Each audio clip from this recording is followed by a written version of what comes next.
எனக்கு ஒரு மீட்கும் பொருள் கொடுக்கப்பட்டதென்றால் சொல்லுங்க, கொடுக்கப்பட்டதென்றால் நான் இனி என்றென்றைக்கும் அழிவை காணாமல் என்றென்றைக்கும் உயிரோடு இருக்க முடியும்.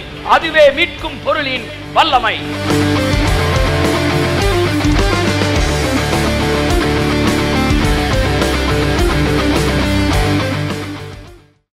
சிலரை பார்த்து ஏதோ கடந்த காலத்துக்கு மட்டும் பே பண்ணிட்டார், இனிமே நம்ம பார்த்து அவன் ஊர்ந்து போகணும் இல்ல, உங்கள் ஒட்டுமொத்த வாழ்க்கையின் தவறுகளுக்கும் சேர்த்து விலைக்கரையம் கொடுத்தார், எதிர்காலத்துக்கும் சேர்த்து கரையம் கொடுத்தார். வாசிங்க.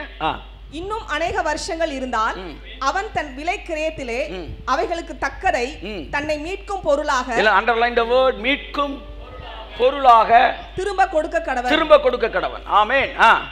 யூபிலி வருஷம் மட்டும் மீதியா இருக்கிற வருஷங்கள் கொஞ்சமேயானால் அவனோட கணக்கு பார்த்து தன் வருஷங்களுக்கு தக்கதை தன்னை மீட்கும் பொருளாக திரும்ப கொடுக்க வேண்டும். ஆமென். வருஷங்கள் கொஞ்சமா இருந்தாலும் வருஷங்கள் அதிகமா இருந்தாலும் கொடுக்கும்போது கணக்கு பண்ணி கொடுக்கணும். சிலுவையிலே இந்த கணக்கை தான் இயேசு முடிச்சாரு. பிசாசுக்கு அடிமைப்பட்ட நம்ம மீட்கும் பொருளாக அந்த மீட்கும் பொருளை என்ன செய்யறாரு? கொடுத்து நம்மளை மீட்கிறார். இங்கே ஒரு மனிதன் சரீர பிரகாரமாக அடிமைப்பட்டதை பணத்தை கொடுத்து மீட்டுறான். ஆனா ஆத்தும மீட்பு என்பது ஒரு மனிதனாலும் மீட்க முடியாதது. அதற்கு மீட்கும் பொருளை யாரும் கொடுக்க முடியாது. ஏனென்றால் வேதம் சொல்லுகிறது, வாசிப்போம், சங்கீதம் 49:9 வாசிப்போம். அவர்கள் ஆத்தும மீட்பு மிகவும் அருமையா இருக்கிறது, அது ஒருபோதும் முடியாது. பாத்தீங்களா? முந்தின வசனத்தை சேர்த்து வாசிங்க. 7, 8, 9. ஒருவனாகிலும் தன் சகோதரன் அழிவை காணாமல். பாருங்க, சகோதரன் அங்க வந்து அவன் சரீரத்தில் இருக்கிற ஒரு அடிமைத்தனத்தை விடுதலை ஆக்கினா, இப்போ உங்க சகோதரன் ஆத்மால அடிமையாயிட்டான், அவனை நீங்க மீட்கணும்னு நினைச்சீங்கன்னா அதுக்கு வாய்ப்பு இருக்கா இல்லையான்னு பைபிள் சொல்லுது. வாசிப்போம். ஒருவனாகிலும் தன் சகோதரன் அழிவை காணாமல் இனி என்றைக்கும் உயிரோடு இருக்கும்படி எவ்விதத்தினாலாவது அவனை மீட்டுக் கொள்ள அவன் நிமித்தம் மீட்கும் பொருளை தேவனுக்கு கொடுக்க கூடாது. ஒருத்தனும் இந்த அடிமைத்தனத்தில் இருக்கிறவன சரீர அடிமைத்திலிருந்து விடுதலை ஆக்குற மாதிரி ஆத்மாவில் அடிமையா போனவனுக்கு மீட்பதற்கு தேவனிடத்தில் மீட்கும் பொருளை கொடுக்க ஒருத்தனாலும் முடியாது. ஏன்னா அவனே அடிமையா இருக்கிற ஒருத்தனை காப்பாற்ற போனா இவனும் அடிமையா இருக்கிறான். ஜெயிலுக்குள்ள இருக்கிற எப்படி இன்னொருத்தனுக்கு ஜாமீன் போட முடியும்?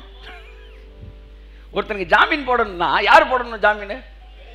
வெளியில் இருக்க போகணும். 50 பேருமே ஜெயிலில் இருக்கிறோம். உனக்கு நான் ஜாமீன், எனக்கு நீ ஜாமீன் போட, 2 பேரும் ஜாமீன் போட்டு உள்ளே இருந்துக்க வேண்டியான். வேணா அவன் செல்லுக்கு நீ போ, உன் செல்லுக்கு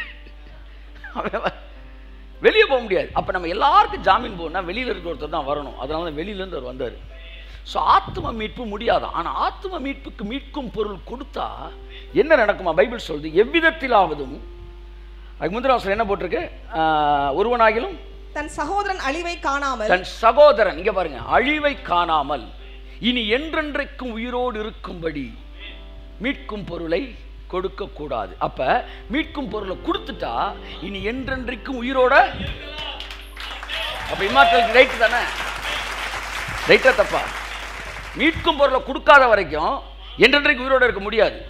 ஆனா என்றென்றைக்கு உயிரோடு இருக்கும்படிக்கு மீட்கும் பொருளை கொடுக்க முடியாதுன்னு இருக்கு. மீட்கும் பொருளை கொடுத்தா என்றென்றைக்கு உயிரோடு இருக்க முடியும். அழிவை காணாமல். எல்லாரும் சொல்லுங்களேன், எனக்கு ஒரு மீட்கும் பொருள் கொடுக்கப்பட்டதென்றால் சொல்லுங்க, கொடுக்கப்பட்டதென்றால் நான் இனி என்றென்றைக்கும் அழிவை காணாமல் என்றென்றைக்கும் உயிரோடு இருக்க முடியும். அதுவே மீட்கும் பொருளின் வல்லமை.